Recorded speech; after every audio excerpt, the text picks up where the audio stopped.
Ramón Ortega, ¿cómo le va? Muy bien. ¿Cómo vive todo esto? Este tema de lo odioso forma parte de esta preocupación de los argentinos. Bueno, por un lado con la preocupación, la inquietud que creo que vive todo el mundo, porque estas cosas siempre atemorizan. Pero por el otro lado, quiero pensar que esto ya definitivamente no va a quedar en la impunidad. Quiero pensar que José Luis Cabezas tiene un antes y un después en la historia del país, porque ¿cuánta gente murió? Y que nosotros ni nos enteramos, y que murió también a lo mejor de una forma atroz, cruel, y pareciera que la sociedad dijo, bueno, basta. Es decir, y toman, con José Luis Cabezas, toman como una bandera para pelear contra lo que ya no quiere más, que sería la impunidad, de que las cosas quedan tapadas y quedan en demandas y contrademandas y finalmente no se aclara. Murió mucha gente que nunca se supo qué pasó. Yo creo que este es el tema. Yo prefiero pensar que con todo el dolor que significa siempre una muerte y tan terrible como la de José Luis, finalmente de algo va a servir. Usted ya como integrante de la clase política, ¿es consciente de la responsabilidad que esto implica para los políticos de aquí adelante el trabajar en este tema? Bueno, lamentablemente decimos qué responsabilidad va a significar de aquí en más. Digo lamentablemente porque siempre tendría que haber significado una gran responsabilidad. El tema, evidentemente, hoy que está pasando en nuestra sociedad, están instaladas discusiones que no sospechábamos que se iban a instalar. Cuando la prioridad aquí era hablar todo el tiempo de la economía, hoy se instala una discusión que pasa por lo moral, por lo ético, por las conductas de la gente, la duda que hay con la justicia, tratar de que algo pase para que nosotros empecemos a tener una mayor seguridad, pero digo, una mayor confianza, empecemos a creer un poco más. Por eso digo que yo prefiero rescatar todo esto, porque yo no tomo un hecho puntual. Citamos el caso de Cabezas, que es un tema terrible, pero yo creo que hay que tomar en su conjunto la problemática de lo que nos viene pasando. Ahora, ¿no? Fíjese qué interesante, ¿no? Dualde está ha sido directamente afectado con esto, ¿no? Con el tema de la policía de la provincia de Buenos Aires, porque este es uno de los temas que surge. Y es decir, el ciudadano dice, pero ¿cómo? Era el gobernador que hasta hace 10 días decía que esto era lo mejor del mundo, y hoy es esto, ¿no? Este es el tema que al ciudadano le preocupa, ¿no es cierto? Yo creo que a veces una actitud permisiva que no se sospecha que puede llegar a tener desencadenar en un problema semejante suele ser terrible como en este caso. Claro, porque además, lo digo, si fuera al revés se lo diría, usted tuvo que llevar adelante un caso como fue el Malevo Ferreira, que era realmente un símbolo de la impunidad, ¿no es cierto? Sí, bueno, ahí el caso en Tucumán era también muy difícil y a la distancia no se ve porque las cosas, bueno, cuando ocurren en Buenos Aires, evidentemente tienen toda no solo por la magnitud, sino que también porque aquí están todos los medios y las cosas trascienden más. Pero yo me acuerdo que tenía toda la justicia que nombrarla, que conformarla.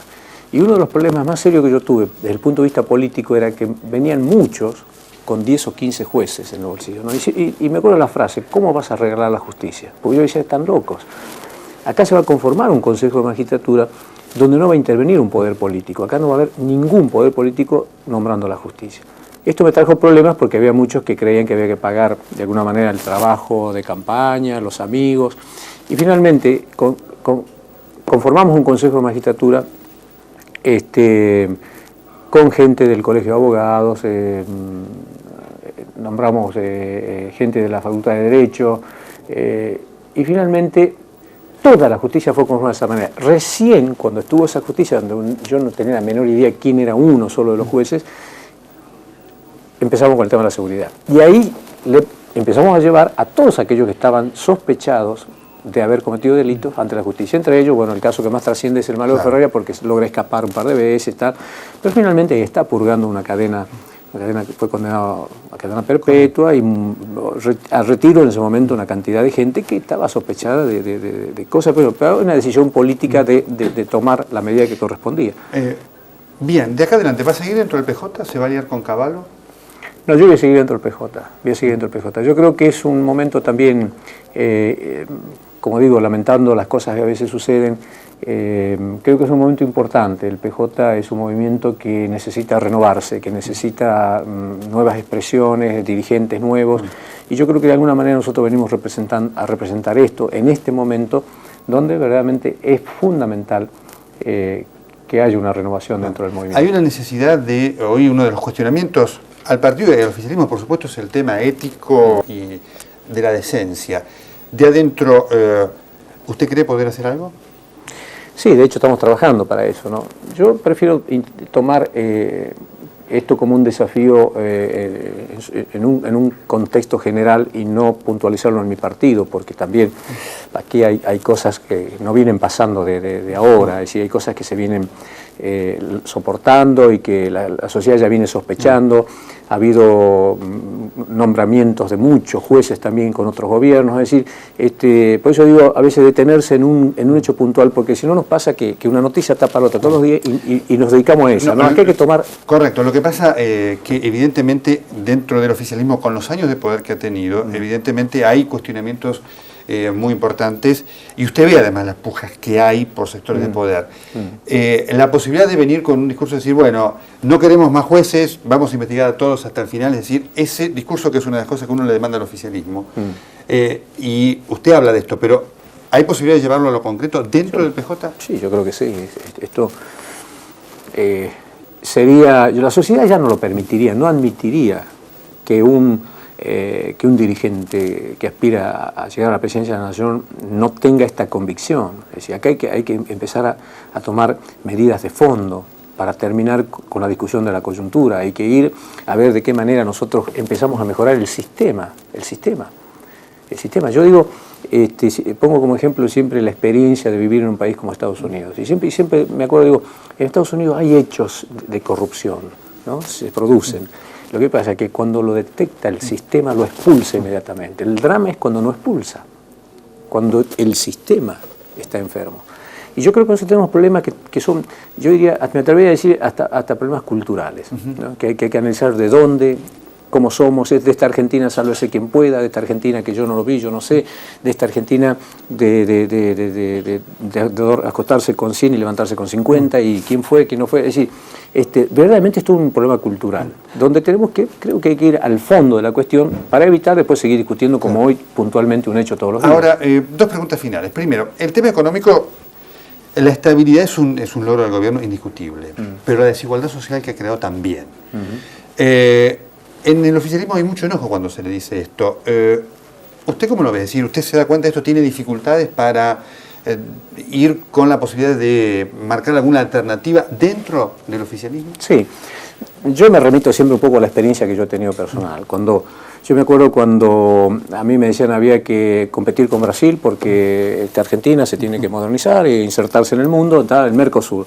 Entonces, yo tenía 15 ingenios azucareros. Los tucumanos lo saben muy bien esto. Y hacíamos 800, 900 mil toneladas por año por zafra con 8 ingenios.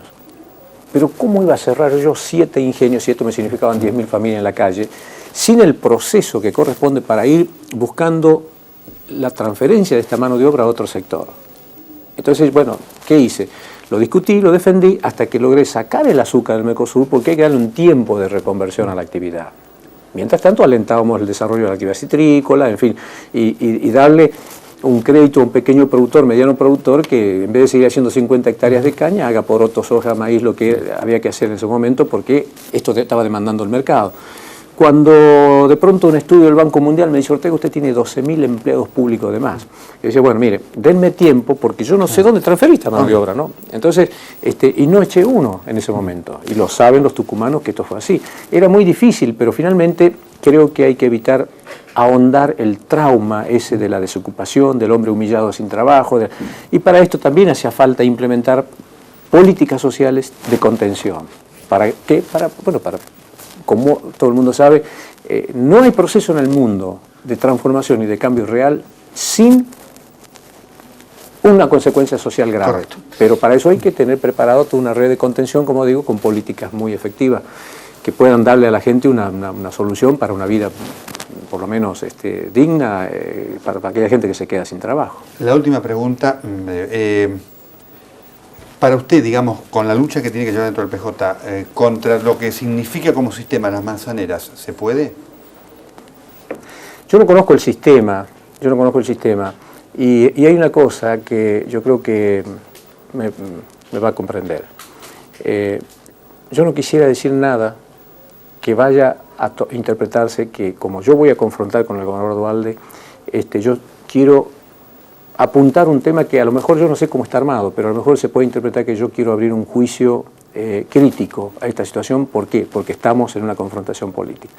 Por lo tanto, yo deseo que el gobernador Duhalde solucione todos los problemas que tiene, porque, bueno, en definitiva son argentinos nuestros, son familias nuestras, están pasando por situaciones difíciles, el tema de la desocupación en la provincia de Buenos Aires se habla permanentemente, la asistencia social, pero nada de lo que yo diga aquí, pero me disgustaría enormemente que se interprete que yo estoy queriendo aprovechar un momento difícil por la cual atraviesa el gobernador. Dios quiera que solucione todos los problemas y que sea efectivo finalmente todos los programas sociales que implemente.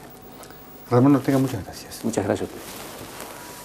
Bien, nos estamos yendo. Como usted ve, fundamentalmente, el tema del momento para la Argentina pasa por lo que es la justicia, la decencia y la ética. Tengámoslo, conozcámoslo, que la clase política lo asuma. Hemos vivido en Argentina durante mucho tiempo en la cual se convivía con el delito. No es más posible esto. Porque, ¿sabe qué? Antes, cuando el delito era la prostitución, el juego clandestino o algún otro, era una cosa. Desde que entró el narcotráfico, estamos hablando de cosas de otro peso, de otro significado y de otro riesgo. Hasta el próximo jueves. Muchas gracias.